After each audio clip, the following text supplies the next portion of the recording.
네, 저번 시간에 이제 큐라는 설치를 따라서 했을 거고, 이제 큐라의 세팅 이제 수치 넣는 거에 대해서 좀 이론적으로 이제 쭉쭉 들어가려고 하는데, 일단 큐라를 해보겠습니다. 일단 큐라에다가 제가 박스를 하나 출력하겠습니다라고 해놨어요. 박스의 사이즈는 밀리미터는 아닙니다. 10mm, 10mm, 10mm 센티미터로 보면은 1cm짜리 정사각형 정육면체를 출력하겠다고 이제 말을 해놨고,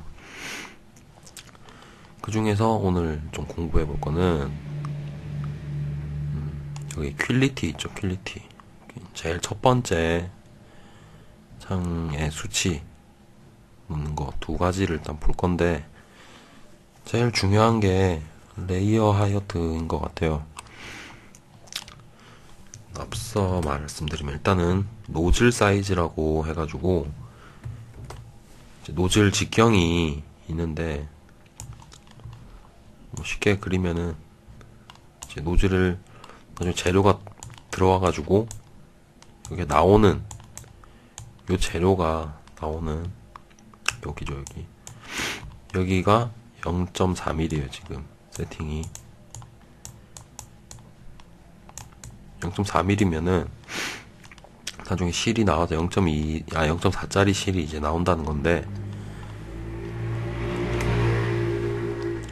보시면은 레이어 하이어트 보시면은 0.2mm라고 돼 있어요. 레이어 하이어트가. 자, 레이어 하이어트가 뭔지 일단 한번 볼 건데, 큐라에서는 이제 뷰 모드에서 레이어스를 누르면은 어떻게 출력될지 미리 볼 수 있거든요. 그럼 여기 드래그 바가 생기면서 1cm짜리가 0.2mm씩 올라가요. 그래서 1층에서 마무리까지 50층으로 나뉘었어요. 50층. 0.2mm씩 올라가니까 당연한 거죠. 근데 만약에 0.1mm로 적정을 하겠다, 0.1씩 올라가겠다 하면은 층이 100개로 되겠죠. 시간도 2배로 증가하게 되고요. 근데 일단 기본적으로는 제조사에서 마다 추천하는 게 노즐 직경의 절반 값을 이제 하도록 하는데, 레이어 하이어트가 이제 0.4mm 노즐이면은 레이어 하이어트 0.2로 하세요. 이렇게 권고하는데, 그 이유를 한번 보겠습니다. 제가 맥스로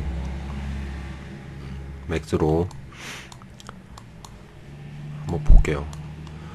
얘가 믿기 어려울 수도 있지만 노즐을 제가 대충 모델링 한 거고, 요 밑에 원통이 노즐이 이제 뭔가 그림을 그리면서 올라가는 걸 표현을 했는데, 애니메이션을 한번 보면은 쭉 그리면서 한 바퀴 그렸고, 1층이 완료되고 나서 다음 층으로 올라가서 또 작업을 하게 되고, 또 완료되면은 올라가고, 요 올라가는 요 높이, 요게 이제 노즐 직경의 절반이면은 된다 이렇게 해놨는데, 자, 왜 그런지 한번 볼게요. 요 이제 노즐 직경을 제가 일단 표현을 한 건데, 얘로 보면은 1층이 단면도를 보면은 1층이 이렇게 쌓이고 나서 만약에 0.4인데 0.4mm씩 적정을 하겠다 그러면은 25번밖에 안 쌓고 5분밖에 안 걸려요, 시간이. 그래서 좋구나 하면서 출력을 하게 되면은 1층 그림을 그리고 나서 얘가 다음 층에 올라갔을 때 0.4mm 노즐이 그리면 이렇게 한 층 높이에 이런데, 다음 층이 0.4로 똑같이 올라가는 거예요. 한 3, 4개까지 해볼게요. 딱딱딱딱 이제 층이 쌓이면서 올라가는데, 요렇게 형성이 되면은 보면은 요 굴곡 있죠, 요거. 이렇게 들어갔다 나왔다 들어갔다 나왔다 엠보싱이 너무 극명하게 나와서 나중에 출력물에 그 가로줄 무늬가 엄청나게 도드라져 보이고, 또 문제는 여기 이제 각 층끼리 접합하는 이제 서로 의지를 한다 해야 되나? 이 층끼리 구축이 되는 부분이 한 요 부분? 더 자세히 보면 더 작은데 요 부분씩밖에 서로 이어지지 않았기 때문에 위아래로 이제 들어오는 충격에는 좀 강하겠지만은 요렇게 옆으로 가해지는 힘에 대해서는 내구도가 엄청나게 취약해져요. 그래서 조금만 옆에서 치면은 바로 으스러지거든요. 그래서 제조사에서는 하나만 복사를 해볼게요. 절반씩 복사를 한다 치면은 다 1층 딱 끝났어요. 그러면 2층을 절반만큼씩만 올라가도록, 제가 8개 복사했는데도 4개 복사한 것보다 덜 가죠. 이제 제작 속도는 훨씬 더디게 좀 진행되지만은 그래도 각 층마다 이제 적합되는 부분이 이만큼 넓어지고, 또 이 엠보싱 이제 굴곡이 아까 얘보다는 훨씬 줄어들었기 때문에 훨씬 좋은 퀄리티와 내구도에도 이제 훨씬 이득을 좀 볼 수가 있어요. 그러면은 또 0.1mm씩 올리면은 절반에 절반이니까 요 정도겠죠. 요 정도씩 만약에 올리게 되면은 훨씬 더 튼튼하고 가로줄 무늬가 없다고 할 수는 없지만은 이제 최소화된 결과물을 얻을 수가 있는데, 나중 문제는 시간이 너무 증가한다 이거죠. 그래서 나중에 이제 프린터를 쓰시면서 이 노하우 감각을 통해서 해야 되는데, 최소한 일단 절반만큼, 노즐 직경의 절반만큼 적층할 수 있도록 해서 출력물의 퀄리티 이 정도는 확보해 주셔야 되고, 그보다 더 이제 퀄리티 올려야겠다 하실 때는 적층 높이를 낮춰서 내구도와 함께 이제 퀄리티를 확보할 수 있도록 하면은 좋을 것 같고요. 그러니까 이제 시간과 퀄리티의 싸움인 거죠. 나중에 급하다 치면은 어쩔 수 없이 레이어 높이를 올려야 될 때도 있고, 아니면은 시간은 넘쳐나는데 퀄리티를 올리고 싶다 하면은 천천히 할 수도 있고요.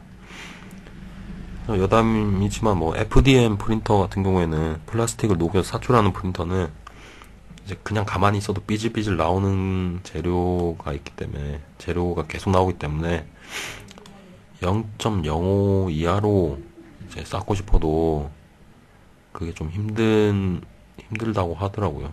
저도 테스트는 물론 해봤지만 저도 안 됐었고, 그래서 액상 프린터는 그 이제 적층 단위를 엄청나게 줄일 수가 있기 때문에 시간은 많이 걸리더라도 퀄리티를 확보를 할 수가 있는 거죠. 하지만 뭐 실제 이제 작업을 하게 되면 0.2 정도 해도 충분하게 만족할 만한 퀄리티를 얻을 수가 있고, 나중에 후가공을 통해서 좀 정리가 가능하기 때문에 저는 좀 그런 식으로 작업을 하고 있고요. 그래서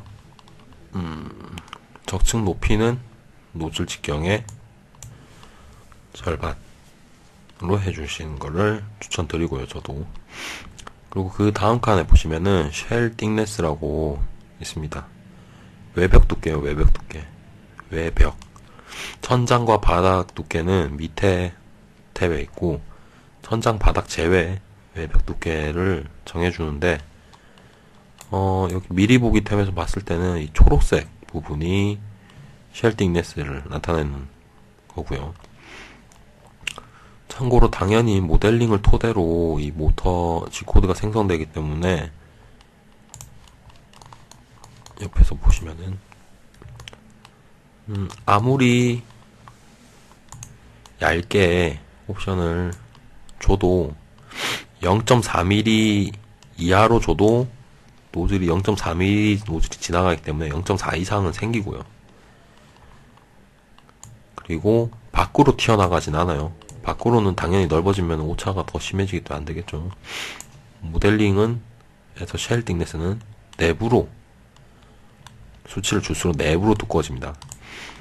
참고해 줄 거는 뭐 1cm 짜리 만약 박스인데 10mm죠, 10mm. 근데 내벽 두께를 5mm 줬다. 그러면은 결과적으로 꽉 채우는 거랑 똑같아요. 그래서 이 외벽 두께도 나중에 사용자가 설정해 주기 나름이지만은 너 적당하게 주는 게 좋아요. 적당하게. 지금 저 같은 경우에 잘 보이게 하려고 2.4mm씩 줬지만은 2.4mm도 사실은 좀 과한 거고요. 이거보다 좀 덜하게. 그리고 좀 주의사항이 있다면은 노즐 직경이 0.4mm니까 0.4mm의 배수로 주는 게 좋습니다. 0.8, 다음 1.2, 1.6 이런 식으로 홀수 자리로 떨어지거나 그 배수가 안 되게 하면은 그 사이에 약간 틈 아닌 틈이 좀 생길 때가 많아서 저는 배수로 주는 걸 좀 추천드리고요.